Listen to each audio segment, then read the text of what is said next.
In front of me is Motorola Razr 50 Ultra, and today I would like to show you how you can turn on and use voice typing.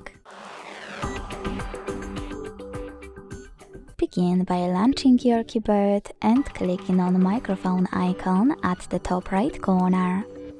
If it's not visible to you, select this gear one instead.